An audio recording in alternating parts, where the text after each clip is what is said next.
As a result of those 3 years, these clients have developed an increased level of intimacy, an intimacy that they could not have experienced before because they did not know what's going on relative to their relationship and the relationship they're creating through their thoughts and beliefs. Now that they know, they have a newfound respect for the intimacy that they have. And that's a really good thing, because that's about as close as you can get in a physical body to experiencing the oneness that exists between all of us.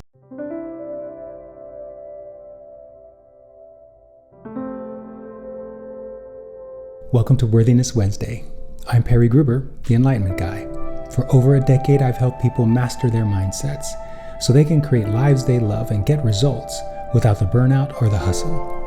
And today, I want to talk about 2 clients who are married. They've been married for quite some time.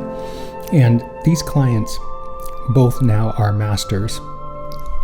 They offer so much value in terms of demonstrating the power of the positively focused practice. I often talk about their experiences, and this episode is going to be no different. In this episode, I want to talk about the experience of intimacy and clarify that for those of you who are in marriages or long-term relationships, because a lot of people have a misunderstanding of what the word intimacy really means. A general definition of intimacy is a close familiarity or friendship, closeness. But that definition really misses the mark. What intimacy really is, at least from the positively focused perspective, which is the perspective is based on the fundamental spiritual principles underlying how physical reality works. The true definition of intimacy is a closeness that is so intimate you literally know what the other person is thinking because you are one with that person. Now, intimacy is not something that is foreign. It is prevalent everywhere. It's just that people tend to block their experience of intimacy with others because of bogus beliefs, many of which have to do with sex. And so people are nervous to be intimate with one another in the way that I'm talking about. Intimacy really has nothing to do with physical sex. That physical intimacy pales in comparison to the intimacy I'm talking about. And the intimacy I'm talking about is going to be really well illustrated by the story I'm about to tell about these 2 wonderful master level clients.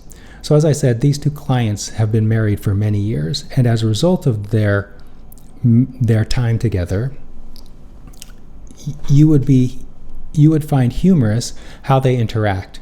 As individuals, each of them has behaviors that are characteristic of the other spouse. They've literally become one person in terms of some of their micro expressions, some of the aphorisms they use, and some of the jokes that they tell. That's one level of intimacy. But there's another level of there are 2 other levels of intimacy that I want to talk about here that are perfectly exemplified by this couple and how they move through the world.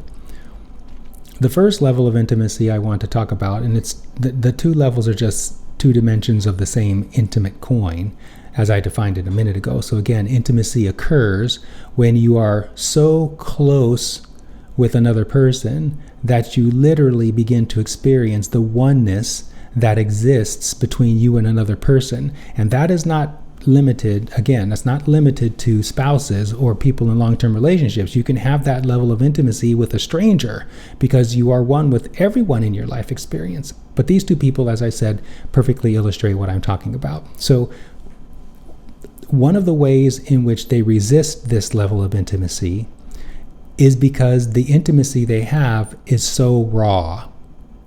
Both of these clients can tell when the other spouse is being triggered or is brooding, when they're feeling negative emotion, when they're feeling insecure, whenever they're having a moment where they're not high flying, they're not experiencing high vibration.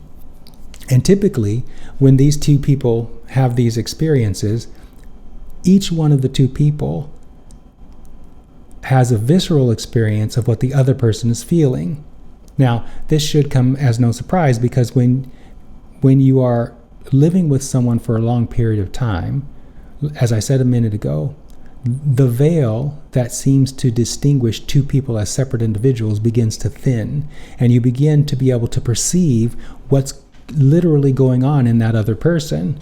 So much so that it's a shock to the other person when you tell that person what you know is going on with them, and usually when you do that, they become defensive. And that defensiveness is a sign of discomfort around the intimacy. So for example, these two clients were driving to a home party. And on the way to the home party, the female spouse was feeling uncomfortable because she was on her period. In addition to that, she was feeling some social anxiety on the way to the event because she doesn't tend to hang out in groups, especially this particular group, which was predominantly the social group of the husband. On the way to the event, the husband could perceive what his spouse was feeling. But since he's a master of the practice, he did not want to try to soothe her because he knew that's not his job. In this practice, you learn that it's not your job to try to make other people feel better. You can't do that anyway. Other people's feelings have nothing to do with what's going on outside of them. Their feelings only have to do with the relationship they have with their broader perspective. And they feel negative emotion when they're telling a story about a subject, the story being inconsistent with what their broader perspective knows about that subject. And so in this case, on the way to this event, the wife was feeling some social anxiety, mainly because she doesn't like the husband, the wife of the couple who owns the house that the party was being held at. She also didn't know a lot of these people because they're mostly acquaintances of the husband. Now, on the way to the party, the husband could tell that something was up with the wife. And like I said, he knew it was not his job to try to soothe her. So he was trying to hold his own sovereign state in the car as they were heading to this party. But this is so good. Going to be a little bit difficult for you to understand because it goes into a lot of the depths of this practice, this positively focused practice, and the spiritual principles underlying how physical reality works. But the wife was also aware that the husband was wanting to soothe the wife. She was aware of his intentions, even though he wasn't doing anything at that moment. And she had a belief that he should try to soothe her. So, this is so good. So here the spouse, the wife was sitting in the passenger seat, trying to mind her own business and soothe her own momentum, the momentum that had her feeling social anxiety. Meanwhile, the husband is in the driver's seat, trying to soothe his momentum, the momentum being wanting to reach out and soothe his wife. The wife, on the other hand, having had, before they started this practice, both partners were trying to soothe one another, and that had created a certain level of momentum that had the wife expecting the husband to soothe her. But she was trying to soothe that as well because she knows it's not his job to soothe her.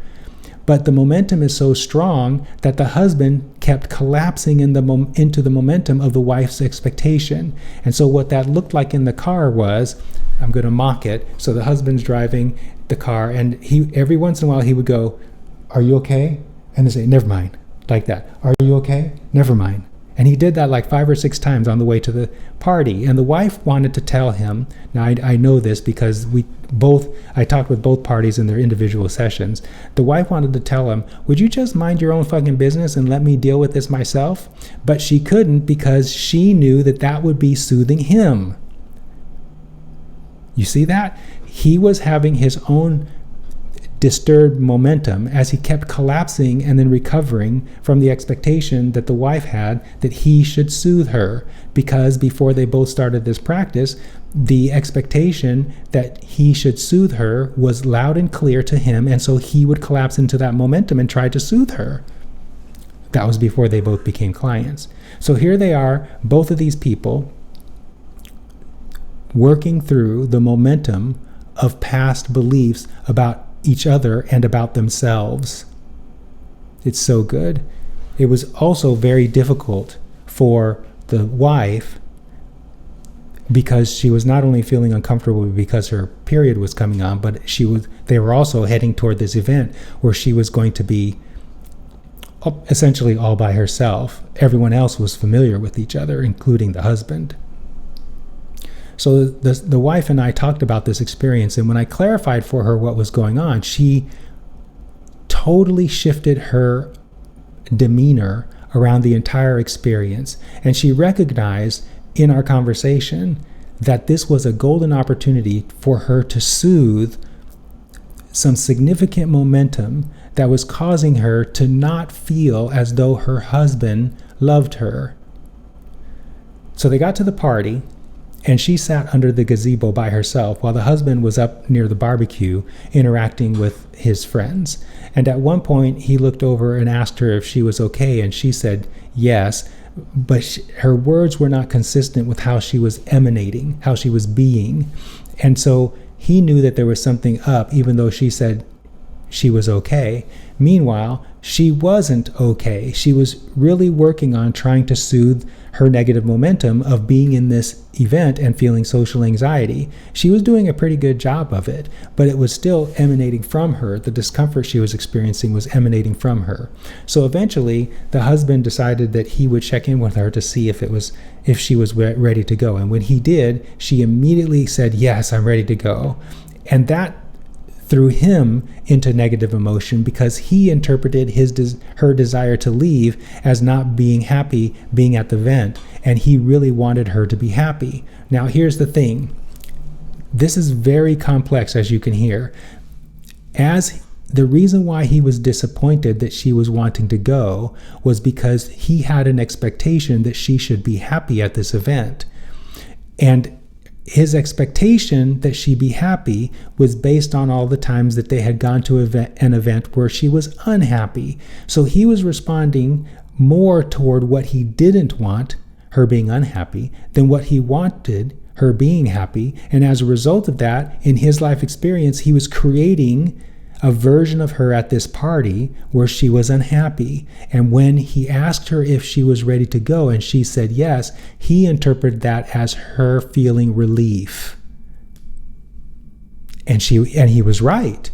When I talked with the wife about it, she said she did feel relief in wanting to go, but it wasn't because she was feeling socially anxious. It was because her period was causing her to feel a tremendous amount of discomfort. And she mentioned that, in her words, unlike many women, her period involves a whole lot of blood, and she didn't want to go into these people's bathroom and have a bloody incident in the bathroom. And so the husband asking her to go was a relief to her, but not for the reasons that he was thinking, which is really interesting because when we talked about this, me and the wife was indeed glad to go, not because she was uncomfortable, because she could go home and use her own bathroom and be comfortable at home in the discomfort of her period. It's so good. Now, this was a 12-minute recording, at least up to this point.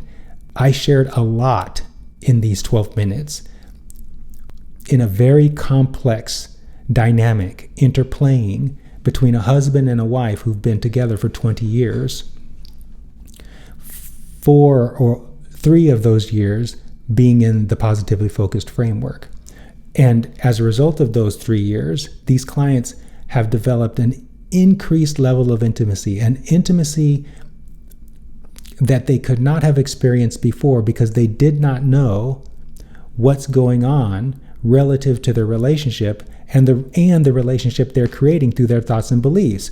Now that they know, they have a newfound respect for the intimacy that they have.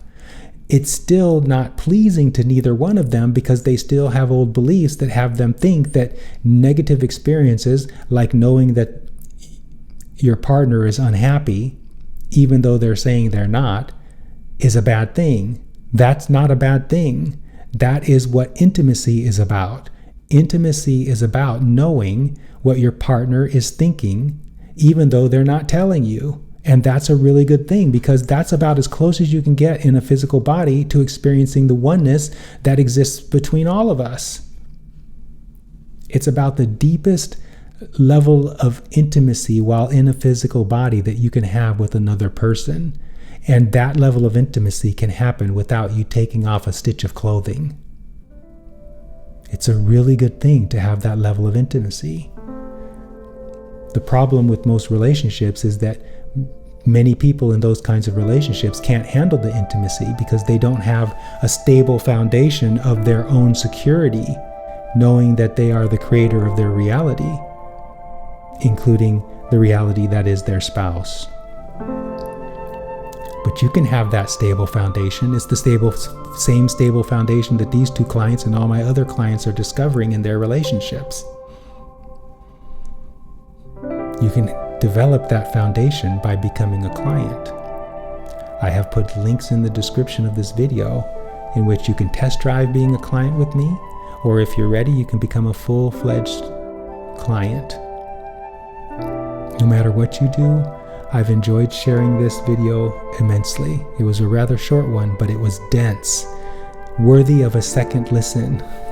And if you have any questions you want me to clarify, feel free to put them in the comments. In the meantime, I'm complete, and I'll see you in the next video.